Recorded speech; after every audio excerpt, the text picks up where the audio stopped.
Hey everybody, Nick Espinoza, your chief security fanatic here, and today we are talking about the limits on social media protections that the FCC has essentially given us. They're not going anywhere anytime soon. So yes, we are talking about Section 230, and this is actually two stories that I'm going to combine into one. Now, before I dive in, if you don't know what Section 230 is, here's an extremely brief overview of what this is. Now, it is a provision that actually comes from the 1996 Communication Decency Act that was passed under then President Bill Clinton, and it shields platforms online like social media platforms, which didn't really exist back then, from the liability for content that is posted by their users, but it also gives them the ability to post or remove lawful posts from their users if they consider it objectionable. In other words, they have the discretion of what they consider objectionable or not within the parameters of the law and can remove that. But if you post something criminal, they are not held liable for your crime. Those are essentially the two sides of the coin here. Many focus on the right to remove content at their discretion, meaning Facebook doesn't like what you posted and they can remove it, flag it, do whatever they want. But then everybody forgets that they're actually giving you a platform where you can post almost anything, and Facebook's going to let you do that and not be liable for that. Now, when this came out, obviously, the internet was not nearly what it was then. As I mentioned, there was no social media platforms, but this was also before the proliferation of political and medical misinformation that has exploded in the last few years. And so Section 230 is being put to the test. But at the end of the day, if the social media platforms of the world, the Facebooks and Twitters of the world, were held liable for essentially you posting criminal content, what they censor now at their discretion would be turned up to 11. Basically, they would be censoring way more than they are right now. And that actually brings us to Parler. This is a relatively new social media platform that has attracted millions of followers in 2020.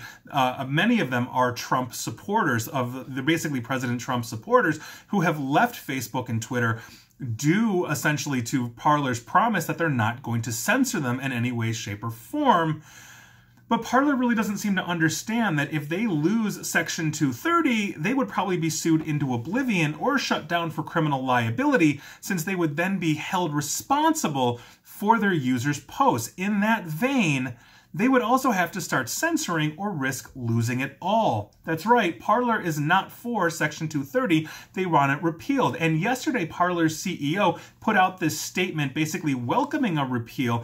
And here's the last paragraph of his 3-paragraph statement, which I think is most relevant. The first two were talking about Facebook and Twitter censorship and all of that. But the real point is in paragraph 3, and I quote, "As it stands, Parler benefits from Section 230 today. We are afforded the same protections, but overarchingly, 230 is bad for free speech and bad for our country. Parler does not need it, and rest assured, we will come out just fine either way. The tyrants, not so much." Now, Parler's CEO is in favor of killing his own protections, and given the politically charged climate, is essentially inviting himself to get shut down through just a zillion different lawsuits. Now, Section 230 isn't perfect. I'm not going to sit here ringing its bell saying that it is the perfect law of the land here. I'm not sure what could be the perfect law in a situation like this where you have two opposing sides politically and medically here, because we can talk about vaccination, anti-vaccination as well. But it does afford all platforms, big and massive like Facebook, and small like Parler that is just dwarfed by both Facebook and Twitter. It affords everybody these protections that essentially need to be there. Because if they're not, we're looking at court battles with a multitude of lawsuits. And if you're not sure that that would actually happen, you can look at what happened in the 90s before Section 230 came out in the 1996 Communications Decency Act. AOL had a whole bunch of lawsuits. Prodigy had a whole bunch of lawsuits. Essentially, if I was harassing you online on AOL, you would turn around and sue me, but you would also drag AOL into this because AOL gave me the platform that allowed me to harass you. That's what we're talking about here. And if Parler loses this, given that they are very scoped politically at the moment, you're going to see a whole bunch of lawsuits of basically everybody. We're starting to see lawsuits ramped up from voting machine companies right now over claims. That's not going to stop, and Parler will be held liable in every single one of these lawsuits, not just the person posting that lawsuit. Parler would not survive that. Facebook might have a serious chunk taken out of them, and you know I am no fan of Facebook. Now, this leads us then to the next basically section here, or the next story, because those who administer Section 230, which is the FCC, now, Ajit Pai, who is the current chairman and soon to be replaced because he's a political appointee, and so soon to be sworn in President Biden will have a new FCC chairman. Mr. Pai has been in favor of killing off Section 230, and I've talked about that on video and podcast, and President Trump also wants to shut down as well. He is ringing that bell and has been because he's got a lot of woes with Facebook and Twitter.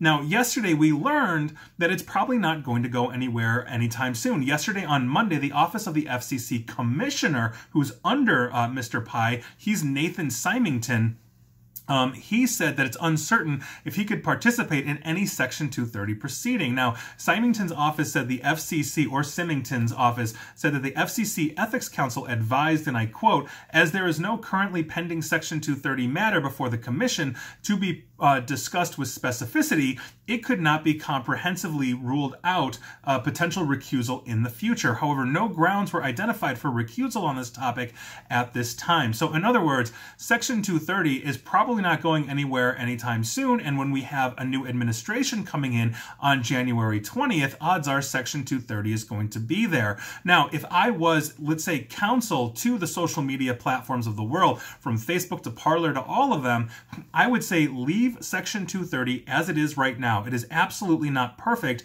but what I would want to do is figure out a new law to replace it that, let's say, has a better balance, whatever that looks like, and then bring that into law. And once that's the law of the land, you can kill Section 230 without losing those protections. If we just drop the law as we are debating, and it will be a debate between the both conservative and liberal sides of the government as to what exactly is or is not censorship online, we are going to have a huge problem. Everything is going to grind to a halt, and the courts are going to be overwhelmed with lawsuits because everybody's going to be suing everybody. How much cyberbullying and harassment have we talked about? The First Lady's own campaign for the last 4 years has been the Be Best anti-bullying thing. You know, so by virtue of that, we know that this is out there, and in a politically charged climate, the last thing you want to do is start shifting liability to where liability really doesn't belong. If that means they get the discretion to remove what they consider, is against their own ethics violating whatever it is, that's on them. You also have the right not to use them and to go somewhere else. But Parler's saying that they want to kill Section 230, it's like putting a gun to their head. Facebook would have a serious chunk taken out of them as well, not to mention Twitter and every other platform out there where you've got harassment and everything else going on, not to mention just demonstrably false information being put out there. And as we see these lawsuits from the election, now the voting machine companies are going to start suing, various media outlets. That is going to start dragging in these social media platforms as well if they are held liable because of no Section 230. This would be a complete and utter mess. So I'm not, as I said, not going to sit here and ring the bell for Section 230, but that is a huge problem if it were to go away. That's what I'm talking about here, and I'd love to hear your thoughts on this. If you've got a solution, I am all ears, because here we are. And please like, share, follow me here on Facebook and Twitter at NickAESP. And please feel free to subscribe to me at YouTube as well, where they all have Section 230 protection. And as always, stay safe and stay online. Thanks, everyone.